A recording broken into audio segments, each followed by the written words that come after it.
1995 കാലഘട്ടം. അന്ന് ആലപ്പുഴ കായംകുളത്ത് ബെൻസ് കാർ ഉണ്ടായിരുന്ന മുതലാളി. ബെൻസ് നടരാജൻ എന്നാൽ നാട്ടിൽ പേരും പെരുമയുമുണ്ട്. ഗൾഫിൽ നിന്നെത്തിയ ശേഷം കോൺട്രാക്ടറായി മക്കൾക്ക് വേണ്ടി കുറേ സ്ഥലവും എസ്റ്റേറ്റുകളും വാങ്ങിക്കൂട്ടി. എന്നാൽ എല്ലാ വീട്ടിലും മാതാപിതാക്കൾക്ക് തീരാ ദുഃഖമായി ഒരു ധൂർത്തപുത്രൻ ഉണ്ടാകുമല്ലോ. അച്ഛനുണ്ടാക്കിയ പണവും സ്വത്തുമെല്ലാം കൂട്ടുകൂടി കള്ളുകുടിച്ച് നശിപ്പിക്കുന്നതായിരുന്നു നവജിത്തിൻ്റെ രീതി. ഇത് പലപ്പോഴും വീട്ടിൽ അച്ഛനും മകനും തമ്മിലുള്ള വഴക്കിന് കാരണമായിട്ടുണ്ട്. കഴിഞ്ഞ ദിവസം പിതാവിനെ വെട്ടിക്കൊലപ്പെടുത്തിയ കേസിലെ പ്രതി നവജിത്ത് രാസലഹരിക്ക് അടിമയെന്നാണ് പോലീസ് കണ്ടെത്തൽ. അച്ഛൻ ശകാരിച്ചതിൻ്റെ പ്രകോപനത്തിലാണ് യുവ അഭിഭാഷകനായ നവജിത്ത് ആ ക്രൂരകൃത്യം ചെയ്തത്. പിതാവ് തന്നെ പതിവായി ഇകഴ്ത്തിക്കാട്ടിയതും പകയ്ക്ക് കാരണമായതായി പ്രതിയുടെ മൊഴിയിലുണ്ട്.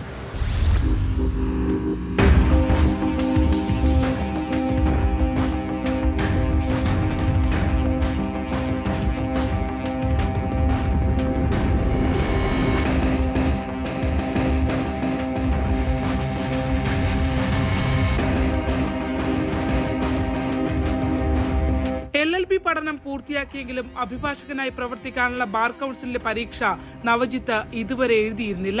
പരീക്ഷ എഴുതാനെന്ന് പറഞ്ഞ് 30-ന് കൊച്ചിയിലെത്തിയയാൾ രാസലഹരി ഉപയോഗത്തിലേക്ക് കടന്നു. പരീക്ഷ എഴുതിയില്ല എന്ന് മാത്രമല്ല, സഹോദരിയുടെ വീട്ടിലെത്തി പ്രശ്നമുണ്ടാക്കുകയും ചെയ്തതായി പോലീസ് പറയുന്നു. തുടർന്ന് സഹോദരി ഇടപെട്ടാണ് കായംകുളത്തെ വീട്ടിൽ എത്തിച്ചത്. ഇക്കാര്യങ്ങൾ അറിഞ്ഞതോടെ പിതാവ് നടരാജൻ പ്രകോപിതനായി. ഇരുവരും തമ്മിൽ വലിയ വാക്കുതർക്കം കൊലപാതക ദിവസം രാത്രി ഉണ്ടായതായാണ് അന്വേഷണ സംഘത്തിന്റെ വിലയിരുത്തൽ.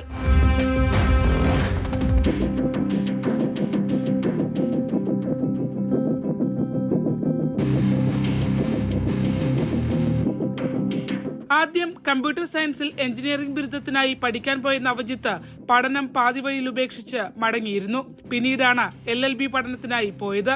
പഠനം പൂർത്തിയാക്കിയെങ്കിലും ബാർ കൗൺസിൽ പരീക്ഷ എഴുതാത്തത് പിതാവിൽ കടുത്ത അതൃപ്തി ഉണ്ടാക്കിയിരുന്നു. മറ്റു മക്കളുടെ വിദ്യാഭ്യാസ യോഗ്യതകൾ വെച്ച് പിതാവ് തന്നെ അപമാനിച്ച് സംസാരിക്കാറുണ്ടെന്നാണ് നവജിത്ത് പോലീസിന് മൊഴി നൽകിയത്. വീട്ടിലെ സാമ്പത്തികം കൈകാര്യം ചെയ്യുന്നത് നടരാജനായതുകൊണ്ട് തന്നെ അത്തരം തർക്കങ്ങളും ഇവർക്കിടയിൽ ഉണ്ടായിരുന്നു. ദീർഘനാൾ പക ഉള്ളിൽ വെച്ച് കൊലപ്പെടുത്തണമെന്ന ഉദ്ദേശത്തോടെയായിരുന്നു ആക്രമണം എന്നാണ് പോലീസ് പറയുന്നത്. 47 വെട്ടുകൾ നടരാജന്റെ ശരീരത്തിൽ ഏറ്റിരുന്നു. ക്രൂരമായ ആക്രമണമുണ്ടായത് മുഖത്താണ്. ആവർത്തിച്ചുള്ള ഈ രീതി പെട്ടെന്നുള്ള പ്രകോപനത്തിന്റെ ഭാഗമായിട്ടല്ല എന്നാണ് അന്വേഷണ സംഘം കരുതുന്നത്. ഞാൻ പെട്ടെന്ന് വണ്ടി എടുത്തുകൊണ്ട് ഇവിടെ വരുന്ന സമയത്ത് പറയുമ്പോൾ ഫ്രണ്ടിലൊന്നും ആരെയും കാണാനൊന്നുമില്ല. എന്തുകൊണ്ട് ഇങ്ങനൊരു സംഭവം നടന്ന വീടാന്ന് പോലും അറിയത്തില്ല. അങ്ങനെ അപ്പുറത്തെ സൈഡിൽ ചെന്നപ്പോഴാണ് അവിടെ ആൾക്കാർ കൂടി എന്നുകൊണ്ട് അവർ പറയുന്നത്. അങ്ങനെ ഞങ്ങൾ പെട്ടെന്ന് പോലീസിനെ വിളിച്ച് പോലീസ് വന്നെങ്കിൽ തന്നെ ഡോറ് തുറക്കാൻ തയ്യാറാവുന്നില്ല. ഞങ്ങൾ എല്ലാവരും ശ്രമിച്ചു. ഡോറ് തുറക്കെന്ന് പറയുന്ന 2 ഡെമ്മി അവിടെ കിടപ്പുണ്ട്, 2 ഡെമ്മി അവിടെ കിടപ്പുണ്ടെന്നും പറഞ്ഞ് ഇങ്ങനെ തെക്കുവടക്ക് നടക്കുന്ന അല്ലാതെ മറ്റു കാര്യങ്ങളൊന്നും ഇല്ലായിരുന്നു. പിന്നെ പോലീസ് വന്ന് ഡോറ് തല്ലി പൊട്ടിച്ചാണ് അകത്ത് കയറി. ആ സമയത്ത് അവൻ സ്റ്റെയർ കേസുകളുടെ മേളിൽ പോകുന്നത്.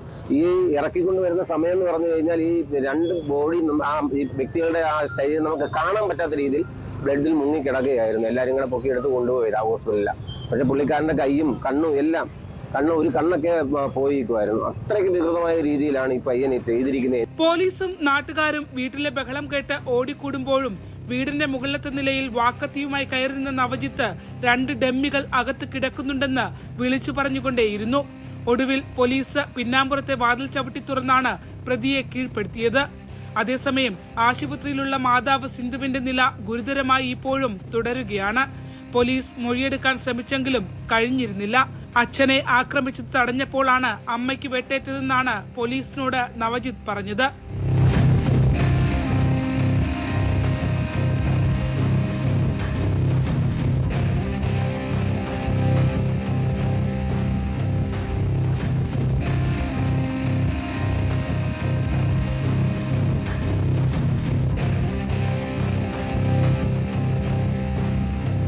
News 18 ആലപ്പുഴ.